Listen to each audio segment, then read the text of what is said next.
I found out that I'm coming to a place called Lancaster. And the first thing that comes up when you Google Lancaster, Pennsylvania is the Amish folks and the horses and the buggies. So I was like, okay, I guess we're going back in time.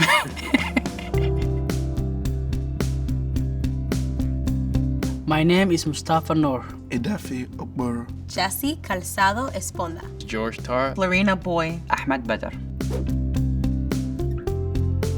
So I was born in Iraq, in Baghdad, in 1998. I was born in and raised in Somalia, and I lived there up until I was 11 years old. I was born at almost the onset of a civil war in Liberia. I'm originally from Cuba. When I was 7 years old, I was placed in a raft that came to America. Originally, I'm from Nigeria. I left my home country because I am an openly gay man. My life was in danger because of my sexual orientation and the work I do as an activist. In 2006, our home was attacked. A week later, we moved to Syria. We went from Damascus to Budapest to New York City. We went to Chicago, and then Chicago to Sioux Falls. The OUX sneaks up on you. I thought it was Sioux Falls, but Sioux Falls it is. Refugee is someone who has to leave home, who is forced to leave home. Oftentimes, all of a sudden. Back home, there's something wrong. My first day in America was Halloween day. I was just so confused why everybody's wearing all these costumes. And I just remember thinking, I guess we have to fit in. I don't think we brought the right clothes for this area, but... I was confused by the foods. I don't understand the concept of ranch and blue cheese.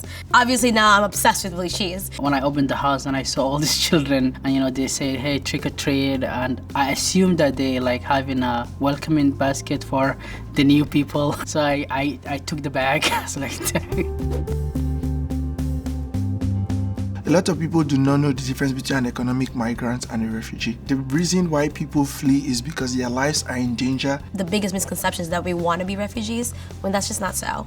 No one wants to leave home. Being a refugee is not a choice. It's something that happens to you and you don't have any control of it. The most common misconception about refugees is that they are different from you. There are aspects of the refugee experience that are relatable to anyone. Coffee for me is like my boyfriend. I'm all about the Korean barbecue right now. I can eat any type of spicy food. We don't have strawberries in my country, so I indulged in the strawberries. I absolutely love to shop. For my almost 2-year-old, I love dressing her up. I love music, mostly British rap. I like karaoke. My favorite karaoke song is I Did It My Way by Frank Sinatra. I love dancing, salsa dancing, booty shaking dancing. A refugee could look like anyone. A refugee person looks like me, this little cute guy.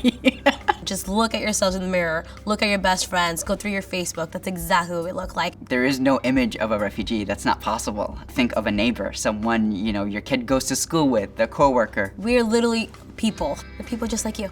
When you hear the word refugee, think about that word. Think about what that word represents. Think about the distance that is assumed and work to make that distance less.